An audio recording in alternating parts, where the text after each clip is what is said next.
মুক্তিযুদ্ধ প্রজন্ম দলের কেন্দ্রীয় কমিটির সদস্য নির্বাচিত হয়েছেন। পাশাপাশি চট্টগ্রাম বিভাগের নির্বাচন পরিচালনা কমিটির দায়িত্ব পালন করছেন।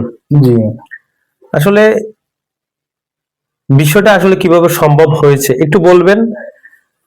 আর বর্তমান নির্বাচন আপনি চট্টগ্রাম 4 সীতাকুণ্ড পাহাড়তলী আকবরশাহ আংশিক এলাকা থেকে নির্বাচনে কাজ করছেন আসলাম চৌধুরীর পক্ষ হয়ে, কি পরিস্থিতি একটু বলবেন? আসলে ডিসেম্বরের 19 তারিখ আমাদের কেন্দ্রীয় মুক্তিযোদ্ধা প্রজন্মের 101 সদস্য বিশিষ্ট কমিটি অনুমোদিত হয়। আমাদের ইঞ্জিনিয়ার ইশরাক সাহেবকে আহ্বায়ক করে, কামরুজ্জামান নান্নুকে সদস্য সচিব করে আমাদের 101 সদস্য বিশিষ্ট এই কমিটি। তো পরে আমরা আসলে যেহেতু নির্বাচন ঘনিয়ে আসার কারণে আমরা মহানগর কমিটি এবং ডিস্ট্রিক্ট কমিটি গুলো এখনো করা হয়নি, কিন্তু আমরা নির্বাচনের পূর্ব প্রস্তুতি হিসেবে আমরা এই নির্বাচনমুখী একটা দল, যেহেতু আপনি জানেন ফেব্রুয়ারির 12 তারিখ নির্বাচন, তো আমাদের জন্য সময়ও খুব কম। তো সেই সুবাদে আমরা কেন্দ্রীয় নির্দেশনা মোতাবেক 13ই জানুয়ারি আমাদের মুক্তিযোদ্ধা প্রজন্মের চট্টগ্রাম আপনার ডিভিশনে আমাকে চেয়ারম্যান করে এবং আমাদের রবিনকে আপনার সদস্য সচিব করে একটা কমিটি দেন। আমরা এটা নিয়ে অলরেডি মাঠ পর্যায়ে কাজ করতেছি। তো এতদিন যেহেতু চট্টগ্রামে আপনি জানেন চট্টগ্রাম পোলো গ্রাউন্ড মাঠে প্রতিষ্ঠা আমাদের চেয়ারম্যান মজলুম নেতা জনাব তারেক রহমান সাহেব চট্টগ্রাম পোলো গ্রাউন্ড মাঠে বিশাল জনসভায় উপস্থিত হন। তো ওই জন্য আমরা আসলে প্রস্তুতির কারণে একটু দেরি হয়ে গেলেও আমরা কিছু কাজ আগিয়ে নিয়েছি। আমরা কিছু নির্বাচনী প্রচারণা এবং আমাদের মুক্তিযোদ্ধা প্রজন্মের পক্ষ থেকে নির্বাচনী যে কমিটিগুলো আমরা এই জেলাভিত্তিক যেগুলো করার কথা চিটক ডিভিশনের এগুলো, এবং চট্টগ্রামে 16টা আসনে আমরা প্রত্যেকটা প্রার্থীর দ্বারে দ্বারে গিয়ে ওনাদের সাথে আমরাও মুক্তিযুদ্ধ আসলে 71কে ধারণ করেই আমাদের এই নির্বাচন। 71 সালে আমাদের স্বাধীনতার মহান ঘোষক আমাদের দলের ফাউন্ডার জনাব জিয়াউর রহমান সাহেব বীর মুক্তিযোদ্ধাও ছিলেন, এবং ওনার নেতৃত্বে এই দেশ আপনারা জানেন উনি স্বাধীনতার ঘোষক এবং আমাদের দেশ মাতা, যিনি গণতন্ত্রের জন্য মৃত্যুর আগ পর্যন্ত এই দেশের জনগণের ভাতের ভোটের অধিকারের জন্য উনি লড়ে গেছেন এবং মৃত্যুর আগ পর্যন্ত তিনি আপোষ করেন নাই। তো তাদের এই আসলে সুযোগ্য সন্তান, যিনি 16 বছর দেশের বাইরে কাটাতে হয়েছে।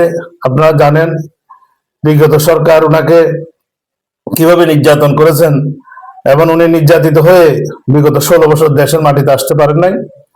তো আসলে 71-এ আমাদের দেশটা স্বাধীন হয়েছে, আর গেল আমাদের 36 জুলাই আমাদের গত বছর 5 আগস্টে এই দেশটা আবার হায়নার মুখ থেকে আমরা ছেলেরা উদ্ধার করে আনছে। এরপরে আসলে আমরা একটা হচ্ছে দেশ স্বাধীন করা, আর একটা হলো রক্ষা করা। এই আমাদের এই রক্ষার আন্দোলনে এই সামনের নির্বাচন জনগণের ভোট এবং ভাতের অধিকার রক্ষার্থে আমরা সবাই স্বতঃস্ফূর্তভাবে ভোট দেওয়ার জন্য সবাইকে উদ্বুদ্ধ করতেছি, এবং 71-এর চেতনায় আমরা 71-কে ভুলে গেলে চলবে না। 71টা হচ্ছে আমাদের ফাউন্ড। এই দেশটা আমরা আগে পরাধীন ছিল, আমরা আসছে 16টা বছর আমরা জায়গা সম্পদ যেভাবে এক ভাই আরেক ভাইটা গ্রাস করে, বিগত সরকার এই দেশটাকে গ্রাস করেছিল, 71টাকে তাদের নিজের পুঁজিভূত করে চেয়েছিল। আসলে এটা 71-এর যুদ্ধটা আমরা সবাই মিলে এই যুদ্ধ, 71-এর যুদ্ধটাতে একক কেউ কৃতিত্ব নেওয়ার সুযোগ নাই। এবং আপনার 5 আগস্টের যে জুলাই 36 এটাও একক কেউ নেওয়া, এখানে সবাই ছিল, এখানে ছোট বড় আপনারা জানেন, ছোট ছোট শিশুরাই আন্দোলনের সাথে শরিক ছিল এবং মা বোন কেউ পাচ্ছিল না। তো সেই সুবাদে এটাকে এককভাবে নেওয়ার কোনো সুযোগ নাই। এটা দেশের জনগণের সবার আন্দোলনের ফসল। এই বিএনপি 16টা বৎসর নির্যাতন নিপীড়ন সহ্য করে দেশের মানুষের ভোট এবং ভাতের অধিকারের জন্য লড়ে গেছে। তো বর্তমানেও একটা সরকারের অধীনে দেশটা আছে। আমরা ডক্টর ইউনূস সাহেবকেও বিশ্বাস করি।